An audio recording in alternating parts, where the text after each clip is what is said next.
Hello students, so we are going to start our second lecture और इस chapter में जो हम फर्स्ट चैप्टर में प्रॉब्लम्स डिस्कस कर चुके हैं उनसे रिलेटेड ही 10 और प्रॉब्लम हम इस चैप्टर में डिस्कस करेंगे।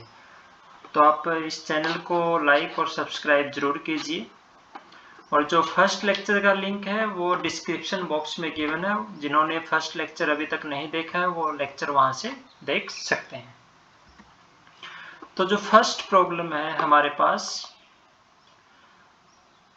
that is when two ultraviolet beams of wavelength lambda 1 wavelength है 80 नैनोमीटर, lambda 2 है वो 110 नैनोमीटर। तो जब आपके लेड सरफेस पे फॉल करते हैं तो फोटो इलेक्ट्रॉन्स प्रोड्यूस होते हैं वहां से, और जो एनर्जी है फोटो इलेक्ट्रॉन्स का वो हमारे पास गिवन है क्वेश्चन में, इतना एनर्जी है।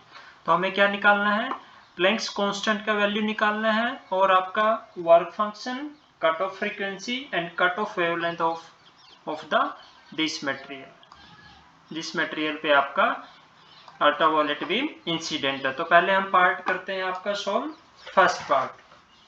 तो जो क्वेश्चन में गिवन है हमारे पास, हम यहाँ से जो काइनेटिक एनर्जी है इलेक्ट्रॉन्स का वो हम लिख सकते हैं दोनों इक्वेशंस के लिए। तो जो काइनेटिक एनर्जी ऑफ होगा आपके पास, that is kinetic energy of emitted electron. जब आपके अल्ट्रावायलेट बीम फॉल करेगा लेड सरफेस पे तो वहां से आपके इलेक्ट्रॉन्स एमिट होंगे, तो उनका जो काइनेटिक एनर्जी होगा, तो काइनेटिक एनर्जी होगा फर्स्ट वेवलेंथ के लिए क्या होगा आपके पास, hc/λ1 माइनस वर्क फंक्शन। दो वेवलेंथ है हमारे पास, और सेकेंड इलेक्ट्रॉन के लिए hc/λ2 माइनस वर्क फंक्शन। तो जो डिफरेंस है दोनों इक्वेशंस के बीच में, इन दोनों के बीच में, तो जो आपका डिफरेंस ऑफ एनर्जी होगा that will be equals to k1 minus k2 equals to hc λ2 minus λ1 divided में λ1 और आपका λ2। तो यहां से हम प्लैंक्स कांस्टेंट का वैल्यू इजीली फाइंड आउट कर सकते हैं। तो कितना वैल्यू होगा बच्चों प्लैंक्स कांस्टेंट का, ये होगा आपके पास k1 minus k2 divided by c multiply λ1 λ2 divided by λ2 minus λ1। तो बहुत ही इंपॉर्टेंट क्वेश्चन है और इस पे बेस्ड हम प्रैक्टिकल्स भी परफॉर्म करते हैं कॉलेज लेवल पे और यूनिवर्सिटी लेवल पे। अब आपको पता है 1 इलेक्ट्रॉन वोल्ट का वैल्यू कितना होता है, 1 इलेक्ट्रॉन वोल्ट होता है 1.6 इंटू 10⁻⁻19 जूल। तो अगर हम न्यूमेरिकल वैल्यू निकालना चाहें तो क्या करना पड़ेगा, हमें ये सारी वैल्यूज हमें इस इक्वेशन 1 में पुट करनी पड़ेंगी। तो कितना होगा h हमारे पास, h विल बी, तो जो हमारे पास काइनेटिक एनर्जी है कितना है, दिस इज योर 11.390, यहाँ पर पुट कर देते हैं। तो k1 माइनस k2 आ जाएगा हमारे पास 11.390 माइनस k2 7.154 इलेक्ट्रॉन वोल्ट है। तो इसको हम जूल में कन्वर्ट कर लेते हैं क्योंकि हमारा प्लैंक्स कांस्टेंट होता है जूल सेकंड में। तो ये आ जाएगा 1.6 into 10⁻⁻19 joule divided by speed of light. कितना होता है बच्चों, 3 इंटू 10⁸ मीटर पर सेकेंड मल्टीप्लाइंग λ1 इंटू λ2। λ1 कितना है क्वेश्चन में 80 नैनोमीटर, λ2 110। तो इसको हम लिख सकते हैं 80 into 10⁻⁻9 metre multiply by 110 into 10⁻⁻9 metre. Nanometre को भी हमने कन्वर्ट कर लिया और नीचे लिख सकते हैं λ2 माइनस λ1 कितना आएगा 110 माइनस 80 आएगा आपका 30 नैनोमीटर, 30 इंटू 10⁻9 मीटर। तो यहाँ से आपका ये कैंसिल यहाँ से, और कुछ और टर्म्स जो हमारी कैंसिल होंगी। तो जब इसको सोल्व करेंगे तो जो h का वैल्यू आएगा approximately 6.627 into 10⁻⁻34 joule second. Next है पार्ट बी। अब पार्ट बी में क्या है हमारे पास, हमें क्या निकालना है इसमें, work function, cut off frequency and cut off wavelength, ये हम कैसे निकाल लेंगे? पहले हम निकालते हैं वर्क फंक्शन। तो वर्क फंक्शन इस इक्वेशन से निकाल लेते हैं। तो यहाँ से हम अगर वर्क फंक्शन लिखना चाहें तो क्या होगा हमारे पास? It will be equals to hc by λ1 minus k1। h का वैल्यू पता है, स्पीड ऑफ लाइट का भी हमें पता है बच्चों, λ1 भी हमें पता है और काइनेटिक एनर्जी भी गिवन है क्वेश्चन में और ये भी गिवन है। तो इसमें वैल्यू पुट कर देते हैं। तो जो वर्क फंक्शन होगा h का वैल्यू ये वाला वैल्यू आ जाएगा, multiply speed of light 3 into 10⁸ divided by λ1 80 nanometre, 80 into 10⁻⁹ metre. यहाँ पर h का वैल्यू पुट करना है अपने, माइनस k1 कितना है? 11.390 इलेक्ट्रॉन वोल्ट है, तो उसको जूल में कन्वर्ट करेंगे, मल्टीप्लाई बाय 1.6 इंटू 10⁻⁹ जूल। तो यहाँ से जो वर्क फंक्शन का वैल्यू आएगा that will be equals to 4.14 electron volt. अब हम निकाल लेते हैं कट ऑफ फ्रीक्वेंसी।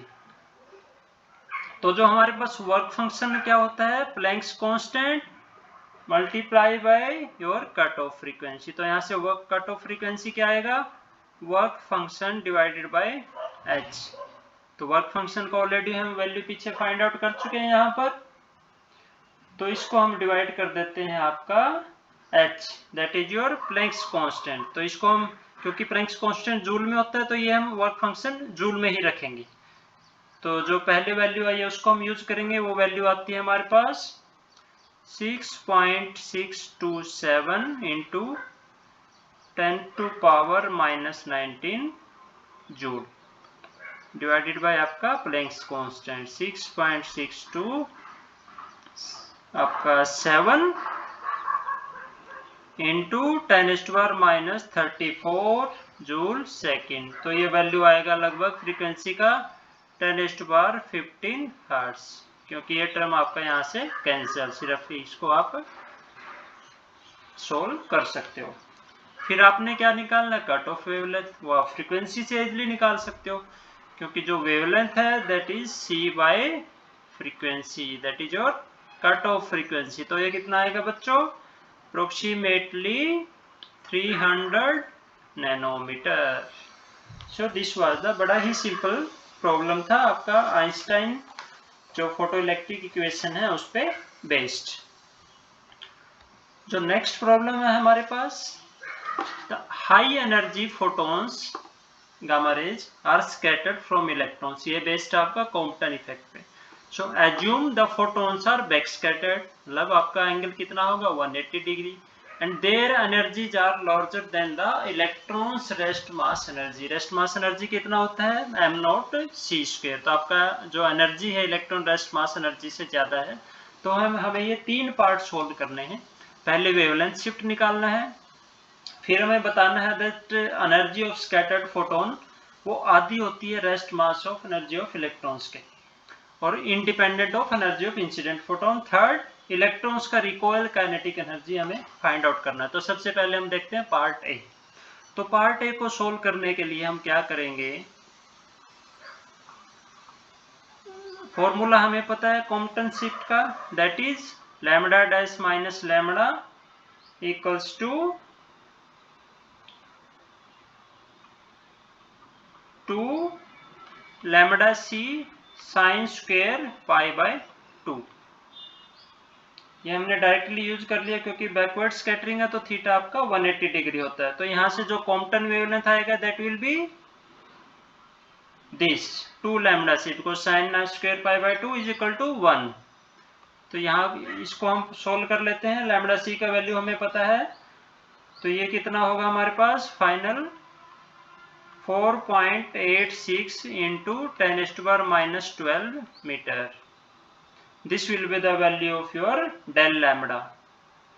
तो यहाँ से लैम्डा सी कितना आ जाएगा आपके पास? h/m/e/c। तो इसको हम वैल्यू पुट कर देते हैं। तो कॉम्पटन वेवलेंथ आएगा आपके पास 2.426 इंटू 10⁻⁻12 मीटर। अभी देखते हैं second part, that energy of scattered photon is half the rest mass energy। अब जो एनर्जी है स्कैटर्ड फोटोन का, सपोज उसको हम डिनोट करते हैं सिंबल ई प्राइम से। तो उसका पहले हम रिलेशनशिप देख लेते हैं वेवलेंथ के साथ कैसे है। तो जो ई डैश होता है आपके पास, energy of scattered photon is equals to H C by lambda dash, ये होता है। तो यहाँ से हम इसको लिख सकते हैं एच सी और लैम्डा डैश का वैल्यू पुट कर देते हैं, lambda plus 2h divided by m e c, m is mass of electron. इसको हम थोड़ा सा सिंप्लीफाई कर लेते हैं। तो इसको हम लिख सकते हैं एम ई सी स्क्वेयर, इसको सोल्व करेंगे जब, डिवाइडेड बाय आपका m e c square e plus 2, sorry this is m e c square divided by e and plus आपका 2 दिस, ये एच हमने यहाँ से कैंसिल कर दिया। तो this will be your energy of the scattered photon. अभी हम देखते हैं थर्ड पार्ट। तो इसको थोड़ा सा और हम एक्सपेंड कर लेते हैं पहले।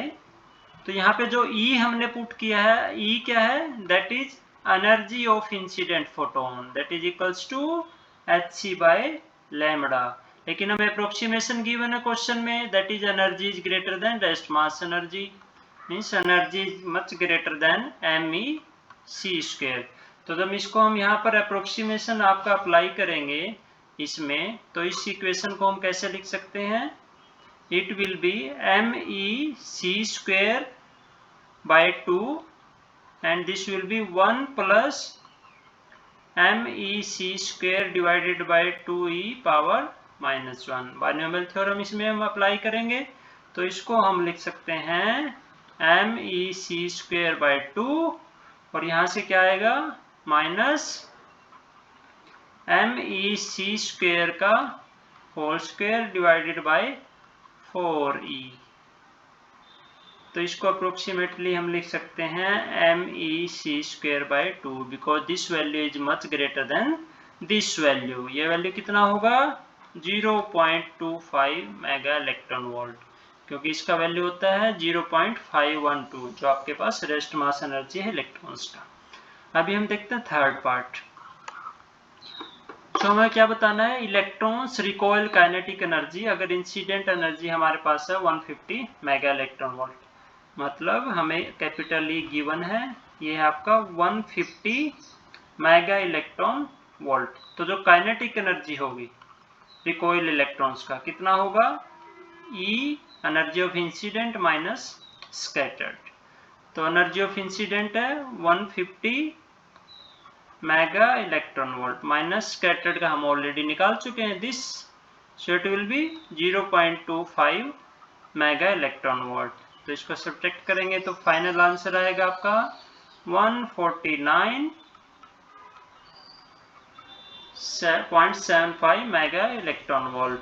तो बहुत ही सिंपल क्वेश्चन था, जस्ट आपको जो कॉम्पटन रिलेशंस हैं उनको आपने यूज करना है। तो बच्चों नेक्स्ट प्रॉब्लम है हमारे पास, calculate the minimum energy of photon show that it converts into electron positron pair, और also we have to find out photons frequency and wavelength. ये आपका बेस्ड है पेयर प्रोडक्शन पे। तो हमें क्या निकालना है, मिनिमम एनर्जी। तो मिनिमम एनर्जी जो होती है आपके पास पेयर प्रोडक्शन में, अगर हम बात करें, that is your energy minimum. Energy minimum किसके बराबर होता है, rest mass energy of electron plus rest mass energy of positron. तो ये हमें इसमें बताना है। तो जो आपका एनर्जी मिनिमम कितना होगा, twice of m e c square, क्योंकि इसके लिए एम ई सी स्क्वेयर, इसके लिए भी आपका एम ई सी स्क्वेयर। तो ये कितना होगा एनर्जी 1.02 मेगा इलेक्ट्रॉन वोल्ट। तो अब अगर आपका जो एनर्जी है फोटोन का, सपोज जो एनर्जी है फोटोन का वो इससे कम है इस एनर्जी से, तो आपका क्या होगा, pair production not possible because the minimum energy for an electron positron pair that must be equals to 0.5 511 mega electron volt. अगर आपका फोटॉन्स का एनर्जी कम होगा तो पेयर प्रोडक्शन नॉट पॉसिबल। तो यहाँ से हम क्या निकाल सकते हैं, आपका फोटॉन्स फ्रीक्वेंसी एंड वेवलेंथ। तो यहाँ से क्या होगा हमारे पास, जो एनर्जी मिनिमम अगर हम लिखना चाहें तो that will be equals to hmev equals to 2me/c²। तो फ्रीक्वेंसी हम यहाँ से फाइंड आउट कर सकते हैं। Frequency will be equals to 2me/c² divided by h। Value put कर देते हैं यहाँ पर।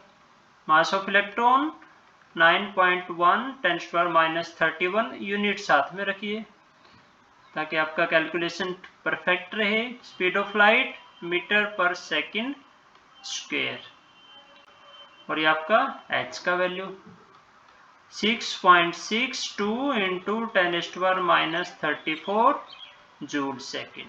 तो इसको हम थोड़ा सा सोल्व करेंगे तो जो आपका वैल्यू आएगा फ्रीक्वेंसी का that will B 2.47 into 10⁻20 hertz. Second wavelength हमें फाइंड आउट करना है। तो वेवलेंथ के लिए हम क्या कर सकते हैं, wavelength will be c by frequency.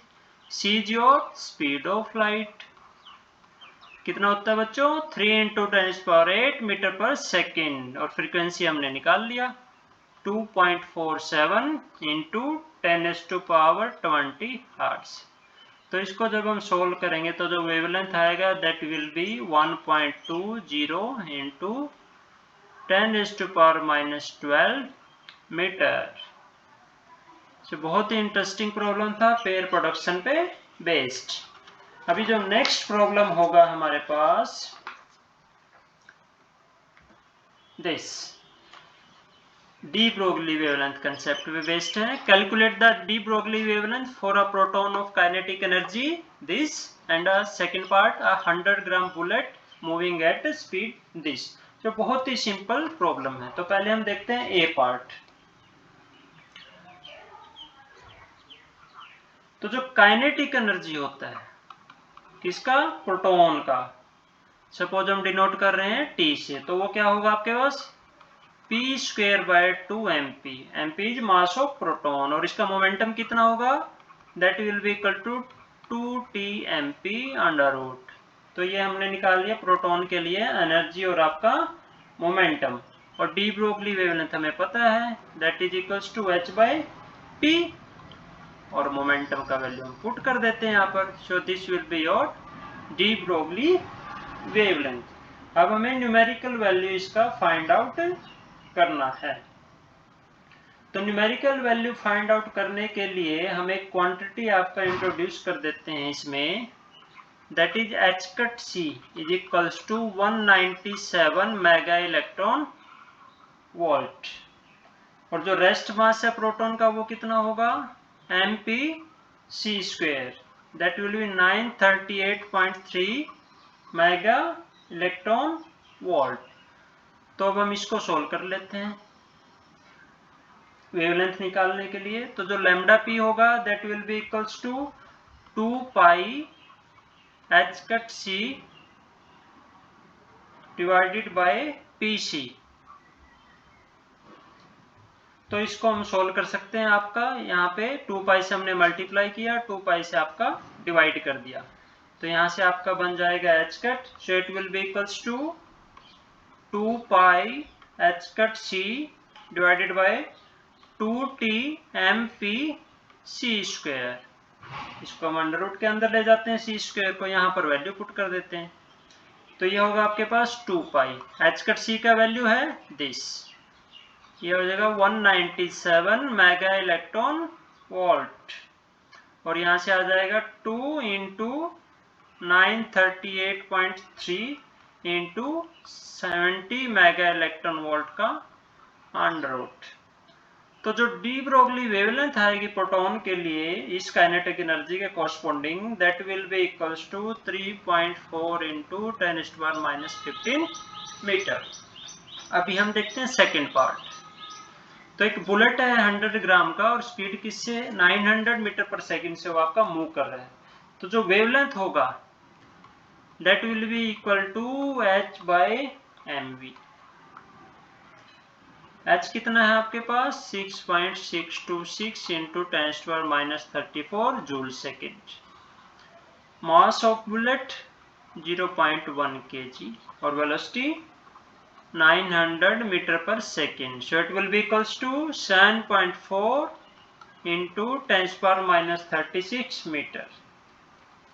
So this will be the value, and this is a very small value, small de Broglie wavelength value.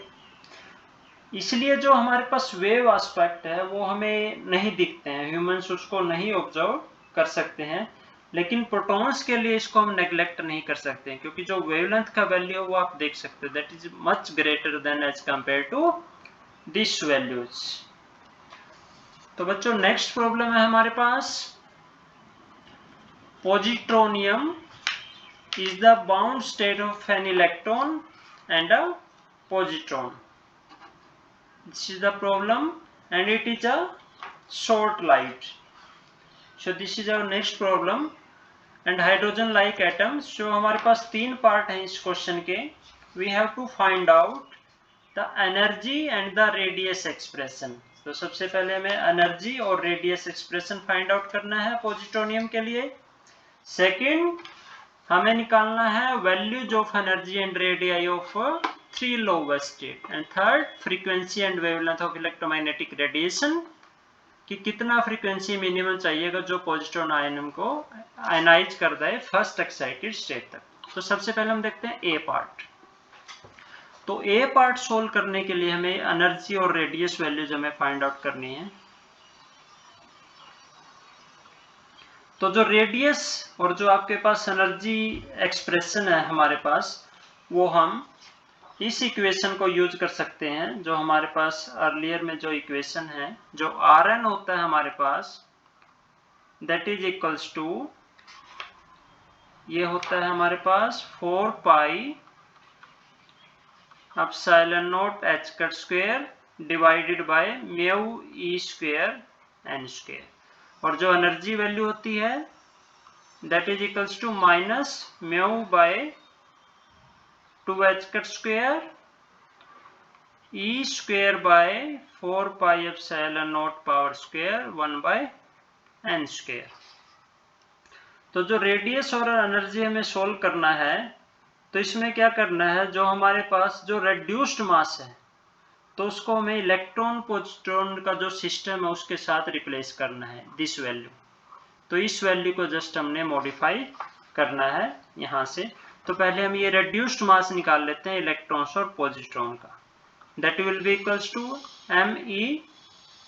me divided by your me plus me, क्योंकि जो मास है आपका वो तो equal रहता है electron और positron का, जस्ट आपका चार्ज अपोजिट है.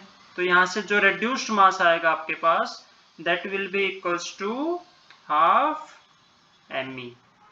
तो इस वैल्यू को यहाँ पर रिप्लेस कर दीजिए. तो यहाँ पे हाफ me को रिप्लेस करेंगे तो रेडियस एक्सप्रेशन हो जाएगा 8 पाई epsilon naught h cut square divided bye me e square multiply by n square. Similarly energy expression यहाँ पर रिप्लेस कर दीजिए हाफ me को, तो ये हो जाएगा आपका 1/4 minus me by 4h cut square और यहाँ से e square by 4 pi epsilon naught square 1 by n square. तो इसको हम दोबारा से मॉडिफाई भी कर सकते हैं इस एक्सप्रेशन को बोर रेडियस की टर्म में. तो इस एक्सप्रेशन को हम लिख सकते हैं Rn equals to n square a naught, और ये किसका वैल्यू होगा, a नोट का वैल्यू आपके पास. सिमिलरली जो हमारे पास एनर्जी एक्सप्रेशन है इसको भी हम सोल्व कर सकते हैं. Energy will be equals to minus r divided by 2n square, और ये capital R is your Rydberg's constant. इसका वैल्यू होता है 13.6 इलेक्ट्रॉन वोल्ट. तो ये हमारे पास एक्सप्रेशन आ गए हैं इसके. सेकेंड पार्ट है estimate the values of energy and radii of three lowest state. तो जो रेडियस होगा थ्री लोवेस्ट स्टेट के लिए, बी पार्ट की अगर हम बात करें, so that will be R1 equals to 2a naught. ये कितना होगा 0.106 नैनोमीटर. R2 होगा आपका 8a0। यहाँ पर हम वैल्यू पुट कर रहे हैं आपके पास, that is your this radius, so it will be the value, and similarly this will be equals to 0.424 nanometer and R3 will be equals to 18a0।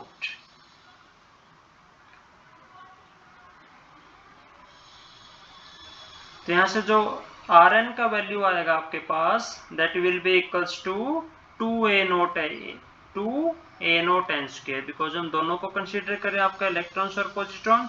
Similarly जो आपका एनर्जी है वो आपका हो जाएगा half of energy of hydrogen. तो similarly हम यहाँ से एनर्जी आपका फाइंड आउट कर सकते हैं। तो फर्स्ट स्टेट के लिए -1/2r, सेकेंड स्टेट के लिए -1/8r, थर्ड स्टेट के लिए -1/18 of r। This will be -0.756 electron volt. It will be -1.7 electron volt, and it will be -6.8 electron volt। जो थर्ड पार्ट है हमारे पास, calculate the frequency and wavelength, कि जो इसको पॉजिट्रॉन आयन को आयनाइज कर सके up to first excited state. तो उसके लिए पहले हम इसको थोड़ा सा क्लियर कर लेते हैं।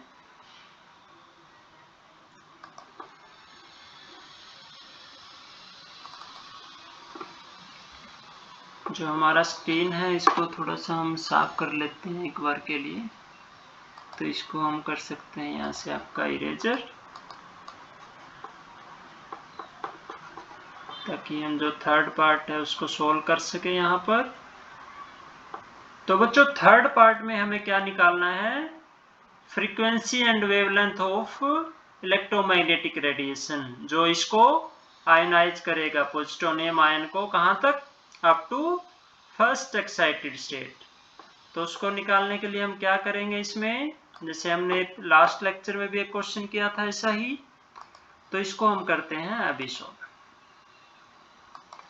ओके, तो जो हमारे पास एनर्जी होगा first excited state of positronium का, जो हमने अभी फाइंड आउट किया था, तो जो एनर्जी फाइंड आउट किया था हमने, that was equals to first excited state 1.7 electron volt.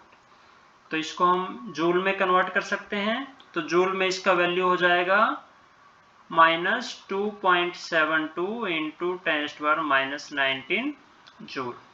1 electron volt 1.6 into 10⁻⁻19 joule.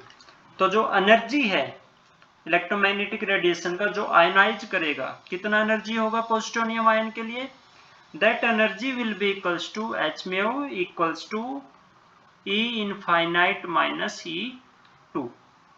E infinite 0 minus, और E2 का वैल्यू हमने निकाल लिया -2.72 इंटू 10⁻⁻19 जूल। तो इसको हम सोल्व कर लेते हैं बच्चों। तो यह होगा 2.72 इंटू 10⁻⁻19 जूल। ये होगा हमारे पास energy of ionisation. So this will be your energy of ionisation. तो यहां से हम ये फ्रीक्वेंसी निकाल सकते हैं।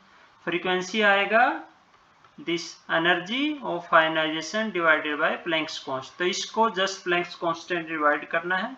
सो it will be 4.12 into 10⁻14 hertz. Similarly हम यहाँ से वेवलेंथ निकाल सकते हैं, lambda equals to c by frequency. तो c आपका स्पीड ऑफ लाइट आपको पता है, that is equals to your 3 into 10⁸ metre पर सेकेंड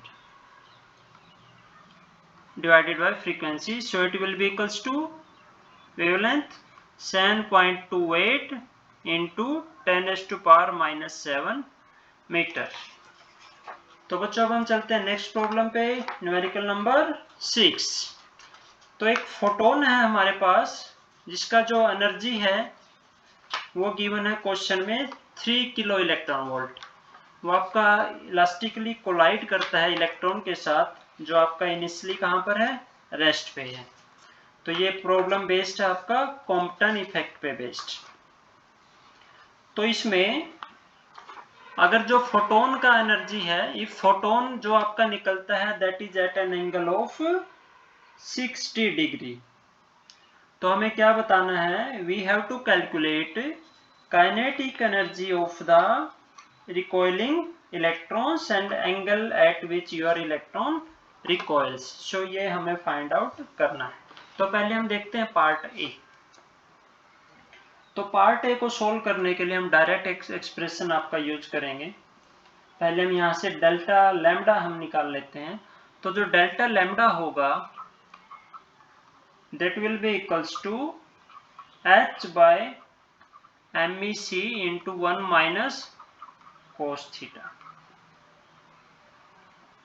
तो यहाँ से हम इसको लिख सकते हैं थोड़ा सा मॉडिफाई करके 2 pi h cut c divided bye MEC square into 1 minus cos of theta. Theta कितना है 60 डिग्री। तो इसको हम पुट करेंगे और यहाँ पर सारी वैल्यूज पुट कर देंगे। तो जो एक्सप्रेशन आएगा हमारे पास that will be equals to 0.0012 nanometre. ठीक है बच्चों। तो जो हमारे पास वेवलेंथ है इंसिडेंट फोटोन का जो वेवलेंथ है वो कितना होता है 2 pi h cut c divided by h mu. और जो लैम्डा है हमारे पास that will be equals to, यहाँ पर जो एनर्जी का वैल्यू है 3 किलो इलेक्ट्रॉन वोल्ट। तो यहाँ पर ये सारी वैल्यूज पुट कर दीजिए। तो जो वेवलेंथ आएगा दैट विल बी 0.414 नैनोमीटर। अब हम निकाल सकते हैं वेवलेंथ ऑफ स्कैटर्ड फोटोन। जो डेल लैम्डा होता है लैम्डा डैश माइनस लैम्डा, यहाँ पर lambda wavelength of incident photon and lambda dash wavelength of scattered photon. तो यहाँ से लैम्डा डैश आ जाएगा आपके पास डेल लैम्डा प्लस लैम्डा। ये प्रॉब्लम हम ऑलरेडी डिस्कस कर चुके हैं फर्स्ट लेक्चर में, सेम प्रॉब्लम। तो यहाँ से हमने वेवलेंथ निकाल लिया। अब हम निकाल लेते हैं काइनेटिक एनर्जी। तो काइनेटिक एनर्जी निकालने के लिए हमें क्या करना पड़ेगा, जो हम काइनेटिक एनर्जी होता है that is equals to h mu minus mu dash, या वेवलेंथ की टर्म्स में हम लिख सकते हैं इसको hc 1 by lambda minus 1 by lambda dash.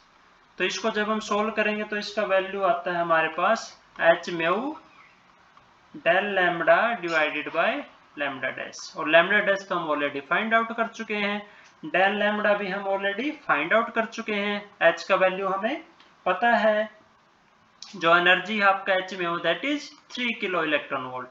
तो यहाँ से जो काइनेटिक एनर्जी आएगा आपके पास रिकॉइल इलेक्ट्रॉन्स का, तो इसको सोल्व करेंगे so it will be 8.671 mega electron volt.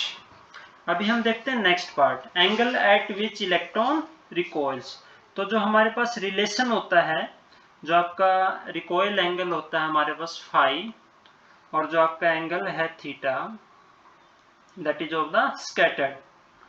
तो जो उसमें जो रिलेशनशिप होता है हमारे पास बी पार्ट में, वो होता है हमारे पास tangent of phi is equals to sign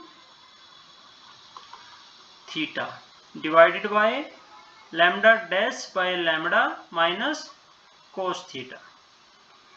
तो ये सारी वैल्यूज हमें पुट करना है। थीटा हमें गिवन है क्वेश्चन में, थीटा कितना है 60 डिग्री। तो ये लैम्डा डैश बाय लैम्डा की वैल्यू हमें पता है, तो यहाँ से हम निकाल सकते हैं आपका फाई। तो जो फाई का वैल्यू होगा that is angle at which electron recoils, so that will be equals to tangent inverse sine of 60 degree divided by lambda dash by lambda. Lambda dash का value this value 0.415 divided by lambda का value, ये हम already आपका find out कर चुके हैं lambda. तो lambda था हमारे पास 0.414, ये जो वैल्यू है हमारे यहाँ पर this value minus cos of 60। तो इसको हम थोड़ा सोल्व करेंगे तो जो आपका एंगल आएगा आपके पास that will be equals to 59.86 degree. तो बच्चों नेक्स्ट प्रॉब्लम है हमारे पास, show that the maximum kinetic energy transfer to a proton when hit by a photon of energy is this. तो बहुत ही इंपॉर्टेंट प्रॉब्लम है कॉम्पटन स्कैटरिंग पे बेस्ड, और इसमें भी हम क्या यूज करेंगे, जो लास्ट रिलेशनशिप है हमारे पास, जो 1 by mu dash minus 1 by mu होता है, वो होता है h by M P C square, proton की बात हो रही है, and 1 minus cos of theta, this is the relationship. तो यहां से हम क्या निकाल सकते हैं, एच म्यू डैश लिख सकते हैं, एच म्यू डैश होगा आपके पास H mu divided by 1 plus H mu by M P C square into 1 minus cos of theta. तो जो काइनेटिक एनर्जी ट्रांसफर कर रहा है आपका, जब उसके साथ हिट करेगा तो जो काइनेटिक एनर्जी होगी, कितनी एनर्जी ट्रांसफर होगी, kinetic energy transferred will be equals to h mu minus h mu dash. तो एच म्यू, जो एच म्यू डैश का वैल्यू है वो यहाँ पर रिप्लेस कर दीजिए। तो इसको अब हम थोड़ा सा सोल्व करेंगे। तो जो काइनेटिक एनर्जी आएगी that will be equals to h mu divided by 1 plus m P C square divided by h mu into 1 minus cos of theta. So it will be the value of your kinetic energy। अब हमें क्या बताना है, maximum kinetic energy. तो आपका maximum kinetic energy कब होगा, जब आपका जो प्रोटॉन है अगर वो आपका बैक स्कैटर्ड करता है, यानी कि theta must be equal to pi. तो यहां से क्या होगा आपके पास, दिस cos 180 माइनस 1, तो ये टर्म कितना बन जाएगा आपका 2। तो आपका जो काइनेटिक एनर्जी हो जाएगा, maximum kinetic energy h mu, ये आपका सेम रहेगा 1 plus m P C square divided by this term. तो यहाँ से कितना एच म्यू है और यहाँ से 2 M P square by 2 H mu. So this will be the maximum kinetic energy that will be transferred to the proton. तो बच्चों नेक्स्ट प्रॉब्लम है हमारे पास, in the photoelectric effect experiment the ultraviolet light है और उसका wavelength है 320 nanometre, वो आपका फॉल करता है कैथोड पे, जिसका वर्क फंक्शन है आपके पास दिस। तो वर्क फंक्शन गिवन है हमें क्वेश्चन में 2.1 इलेक्ट्रॉन वोल्ट, वेवलेंथ गिवन है 320 नैनोमीटर। तो हमें क्या बताना है, स्टॉपिंग पोटेंशियल। तो जो equation Einstein equation, kinetic energy is equals to, इसको हम लिख सकते हैं EV that will be equals to h cut minus work function, this is your energy h cut omega. तो यहां से हमें स्टॉपिंग पोटेंशियल फाइंड आउट करना है। तो stopping potential will be equals to, wavelength की टर्म्स में हम लिख लेते हैं hc by lambda minus work function divided by e। तो जो ये वैल्यूज है हमारे पास, ये यहाँ पर पुट कर देते हैं। तो जो पोटेंशियल आएगा स्टॉपिंग पोटेंशियल, h का value 6.6 into 10⁻34 into speed of light 3 into 10⁸ divided bye E का value 1.6 into 10⁻19 into wavelength 320 into 10⁻9 minus this, ये आपका है 2.1 electron volt. So it will B 2.1 electron volt divided by E, ये आपका यहाँ से cancel. तो जो स्टॉपिंग पोटेंशियल होगा दैट विल बी अप्रोक्सीमेटली, इसका जो आएगा calculation this, so it will be approximately 1.8 volt. मतलब आपका कौन सा ऑप्शन होगा, ए ऑप्शन। जो नेक्स्ट प्रॉब्लम है हमारे पास, X rays of wavelength are Compton scattered and scattered beam is observed at an angle of 60 degree relative to incident beam and Compton wavelength आपका गिवन है क्वेश्चन में। तो हमें काइनेटिक एनर्जी निकालना है, जैसे हमने अभी पिछले क्वेश्चन में सोल्व किया था। तो जो वेवलेंथ है हमारे पास वो गिवन है क्वेश्चन में 0.24 नैनोमीटर, लैम्डा सी भी गिवन है कॉम्पटन 0.00243 नैनोमीटर, एंगल भी गिवन है कितना है 60 डिग्री। तो जो रिलेशन है हमारे पास lambda dash minus lambda equals to lambda C 1 minus cos of theta, theta कितना है 60, तो कोस 60 को हम यहाँ पर सोल्व कर लेंगे। और जो काइनेटिक एनर्जी होगा of scattered electron that will be equals to hc by lambda minus hc by lambda dash. यहाँ पर वैल्यू पुट कर देते हैं, hc common 1, wavelength 0.24 minus 1 divided by second wavelength 0. आपका this 0.0243. So this was your wavelength into 1 by 10 power minus 9. इसको joule में हम लिख लेते हैं. So it was your lambda dash is 0.2412 nanometre, जो हम यहाँ से सोल्व करते हैं. यहाँ से लैम्डा डैश का वैल्यू यहाँ से हम सोल्व करते हैं, तो उस लैम्डा डैश को यहाँ पर रिप्लेस करेंगे. तो जो काइनेटिक एनर्जी होगा वो होगा हमारे पास अप्रोक्सीमेटली 396 इंटू 10⁻⁻20 जूल. अगर हम इलेक्ट्रॉन वोल्ट में लिखना चाहें तो we have to divide, so it will be -20 divided by 1.6 into 10⁻⁻19. So it will be equals to approximately 25 electron volt. This will be the kinetic energy. Next problem है बच्चों, consider the Bohr model of hydrogen atom and if alpha is the fine structure constant, so we have to find out velocity of electron in its lowest orbit. तो अगर हम Bohr model की बात करें तो जो हमारे पास एक इम्पोर्टेंट कंडीशन है बोहर मॉडल में, that is for orbits mvr equals to n/h. दूसरा हम ये भी लिख सकते हैं mv²/r equals to 1/4πε0 ze² divided by r². तो यहाँ से हम r का वैल्यू निकाल लेते हैं. r क्या आएगा आपके पास, radius 1/4πε0 ze² divided by mv². तो ये जो r का वैल्यू हमने फाइंड आउट किया वो हम इक्वेशन नंबर 1 में पुट कर देते हैं. तो यहाँ से आएगा हमारे पास mv multiply by 1/4πε0 ze² by mv² equals to n/h. इसको हम थोड़ा सा सोल्व कर लेते हैं. यहाँ से m से m कैंसिल, ये वेलोसिटी से आपका यहाँ से एक वेलोसिटी आपका कैंसिल. तो यहाँ से हम किसका वैल्यू निकाल लेते हैं, v का वैल्यू आ जाएगा. तो v कितना आएगा यहाँ से, इक्वल्स टू ze² 4πε0 n/h. ठीक है बच्चों. और जो अल्फा का वैल्यू आएगा हमारे पास कितना होता है अल्फा, e² बाय 4πε0 h/c. और बात किसकी कर रहे हैं हम, लोवेस्ट ऑर्बिट की. तो लोवेस्ट ऑर्बिट के लिए क्या होगा आपके पास, n का वैल्यू